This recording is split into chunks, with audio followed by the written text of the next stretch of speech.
আসসালামু আলাইকুম। আমার চ্যানেলে আপনাদের সকলকে স্বাগত।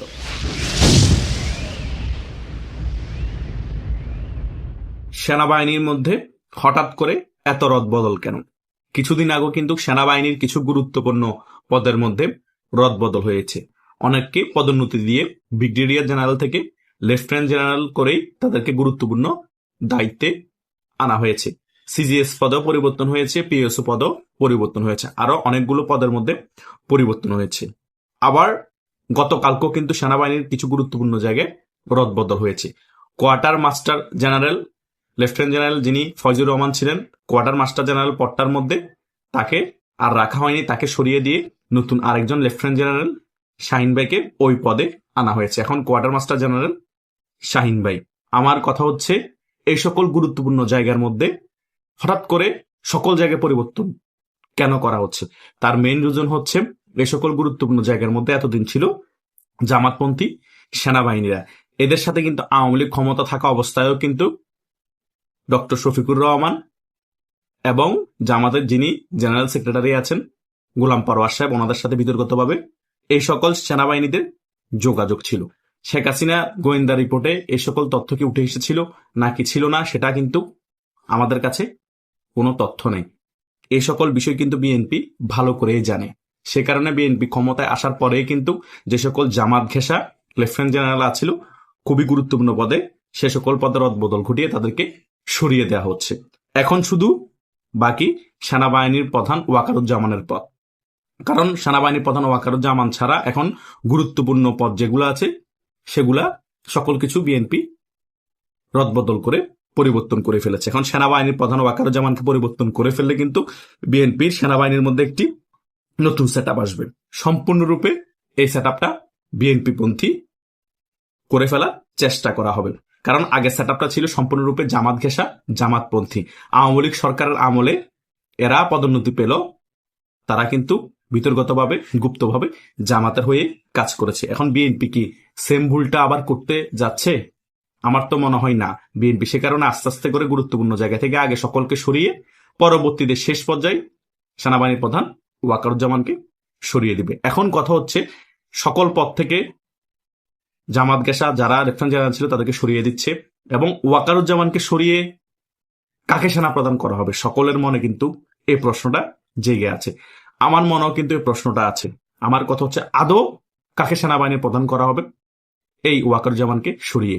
কারণ বাংলাদেশের প্রধানমন্ত্রীর পরে কিন্তু সেনাবাহিনীর প্রধান খুবই গুরুত্বপূর্ণ ভূমিকা পালন করে বাংলাদেশের ক্ষেত্রে, অন্যান্য দেশেও করে। কারণ সেনাবাহিনীর প্রধান যদি যে প্রধানমন্ত্রী থাকবে তার সাথে একত্রিত হয়ে কাজ না করে বিতর্কতভাবে যদি বিরোধী দলের সাথে আতাত করে, তাহলে কিন্তু যে কোনো মুহূর্তে বিরোধী দল যদি আন্দোলন সংগঠিত করে রাজপথে নেমে রাজপথ দখল করতে পারে, সেনাবাহিনী পোল্টি খেলেই ওই ক্ষমতাসীন দলের পতন হয়ে যায়, ক্ষমতাসীন সরকারের পতন হয়ে যায় খুব ইজিলি ভাবে।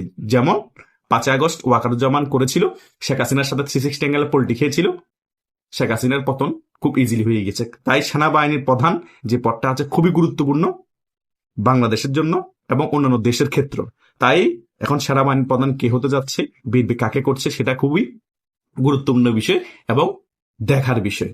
এখন কিন্তু আমরা সিলেক্টিভ ভাবে কারোর নাম উল্লেখ করতে পারছি না, উনি সেনাবাহিনীর প্রধান হতে পারে, উনি হওয়ার জন্য দৌড়ে এগিয়ে আছে। এটা খুব সিক্রেট বিষয়।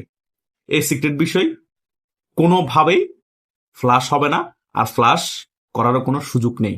আমরা জাস্ট আলোচনা করতে পারি, ধারণা দিতে পারি যে সেনাবাহিনী প্রধানের পরিবর্তন হচ্ছে, কিন্তু কে সেনাবাহিনী প্রধান হবে, কে দৌড়ে এগিয়ে আছে, কোনো কিছুই বলা যাচ্ছে না। আমরা অনেক সময় দেখেছি ব্রিগেডিয়ার জেনারেল থেকে পদোন্নতি দিয়ে লেফটেন্যান্ট জেনারেল করে তাকে সেনাবাহিনী প্রধান করা হয়েছে। কেন করা হয়েছে? কারণ সে আমার পারফেক্ট, সে আমার হয়ে কাজ করবে, সে কারণে তাকে পদোন্নতি দিয়ে সেনাবাহিনী প্রধান করা হয়েছে।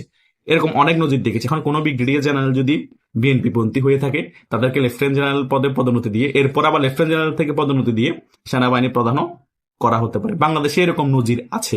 তাই আগে লেফটেন্যান্ট জেনারেল যারা আছে তাদের থেকে কি সেনাবাহিনীর প্রধান করা হবে, নাকি ব্রিগেডিয়ার জেনারেল থেকে পদোন্নতি দিয়ে লেফটেন্যান্ট জেনারেল করা হবে, তারপর লেফটেন্যান্ট জেনারেল থেকে পদোন্নতি দিয়ে সেনাবাহিনী প্রধান করা হবে? অনেক খেলা বাংলাদেশে বাকি আছে। আর সেনাবাহিনীর প্রধান ওয়াকারুজ্জামান এত ইজিলি নিজের পদ ছেড়ে দিবে তার এখনো মেয়াদ থাকা অবস্থায়ও, সেটাও কিন্তু দেখার বিষয়। নাকি সেনাবাহিনী প্রধান হুঙ্কার দিয়ে বসবে।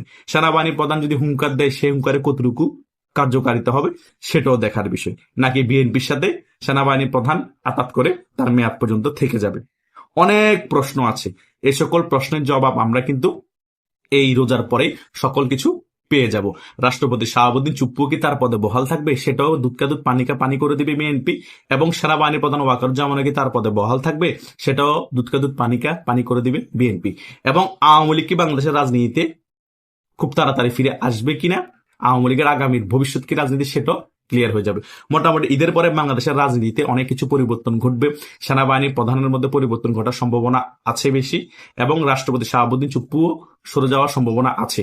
যদি বিএনপির যারা নীতি নির্ধারক আছে তারা যদি চিন্তা করে যে সেনাবাহিনীর প্রধানের মেয়াদ পর্যন্ত থাকুক, আমাদের ক্ষতির কারণ হবে না, এবং রাষ্ট্রপতি শাহাবুদ্দিন চুপ্পুও তার মেয়াদ পর্যন্ত থাকুক, আমাদের ক্ষতির কারণ হবে না, তাহলে কিন্তু এই দুজনই হয়তোবা বল থেকেও যেতে পারে।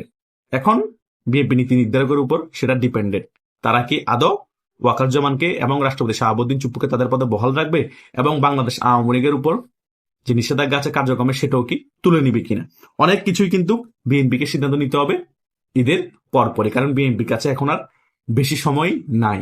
কারণ আন্তর্জাতিক মহল থেকে বিএনপির উপর অলরেডি চাপ শুরু হয়ে গিয়েছে আওয়ামী লীগের কার্যক্রমের উপর নিষেধাজ্ঞা তোলার জন্য এবং আওয়ামী লীগকে রাজনীতি করার জন্য। সেদিকে বিএনপি চাপ আছে, এবং সেনাবাহিনীর রদবদল করছে, এখানের মধ্যে সেনাবাহিনীর একটা পক্ষের চাপ আছে। সেনাবাহিনীর প্রধান ওয়াকারুজ্জামান হয়তো বিএনপিকে চাপ দিতে পারে যে আমার মেয়াদের আগে আমাকে কেন পরিবর্তন করা হবে। অনেক বিষয় ঘটতে পারে, কিন্তু বাংলাদেশের রাজনীতি জোর যার মুল্লুক তার, ক্ষমতা এখন বিএনপি আছে। প্রধানমন্ত্রী তারেক জিয়া সে চাইলে তার পাওয়ার খাটিয়ে সেনাবাহিনীর প্রধানকে সরিয়ে দিতে পারে। সেনাবাহিনীর প্রধানের কিচ্ছু করার না এখন, কারণ জনগণ এখন বিএনপির বিপক্ষে নামার জন্য রেডি না এবং সংগঠিতও না। তাই সেনাবাহিনীর প্রধান ওয়াকারুজ্জামান দুর্বল হয়ে গিয়েছে, কারণ সেনাবাহিনীর প্রধান ওয়াকারুজ্জামান যে সকল উইংস ছিল তাদেরকেও কিন্তু রদবদল আগে করিয়ে বিএনপি সেনাবাহিনীর প্রধান ওয়াকারুজ্জামানকে দুর্বল করে নিয়েছে, যাতে সেনাবাহিনীর প্রধান ওয়াকারুজ্জামানকে সরানোর পরিস্থিতি যখন তৈরি হবে, যাতে সেনাবাহিনীর প্রধান ওয়াকারুজ্জামান সেনাবাহিনীর ভিতর থেকে কিছু করতে না পারে। বিএনপিও কিন্তু কাঁচা কাম এখন কিন্তু করছে না। তাই দেখা যাক আগামী নতুন সেনাপ্রধান কে হতে যাচ্ছে, সেটা খুবই ইন্টারেস্টিং বিষয় হবে, নাকি আরো 1-1.5 বছর যে মেয়াদটা আছে সেনাবাহিনীর প্রধান ওয়াকারুজ্জামান থেকে যাচ্ছে, এবং রাষ্ট্রপতি শাহাবুদ্দিন চুপ্পুর পরে বাংলাদেশের রাষ্ট্রপতি কে হতে যাচ্ছে, নাকি রাষ্ট্রপতি শাহাবুদ্দিন চুপ্পুও তার মেয়াদ পর্যন্ত থেকে যাচ্ছে। এই সকল বিষয়গুলো আমাদের ক্লিয়ার হতে হলে আমাদের আরো 1 মাস অপেক্ষা করতে হবে। তারপর সকল কিছু আপনাদের কাছে পানির মতো ক্লিয়ার হয়ে যাবে, সকল প্রশ্নের উত্তর একেবারে আপনারা পেয়ে যাবেন। আমি তবুও চেষ্টা করেছি এই ভিডিওতে কিছু আলোচনা করে আপনাদের কাছে তুলে ধরার জন্য। আশা করছি আপনারা মোটামুটি কিছু বিষয় বুঝতে পেরেছেন। তবুও যদি কোনো বিষয়ে কনফিউশন থাকে আমাকে মেসেঞ্জারে বা হোয়াটসঅ্যাপে জিজ্ঞেস করতে পারেন, আমি উত্তর দিব, বা কমেন্ট বক্সে আপনারা কমেন্ট করতে পারেন, আমি সেখানেও উত্তর দিব। ধন্যবাদ সকলকে।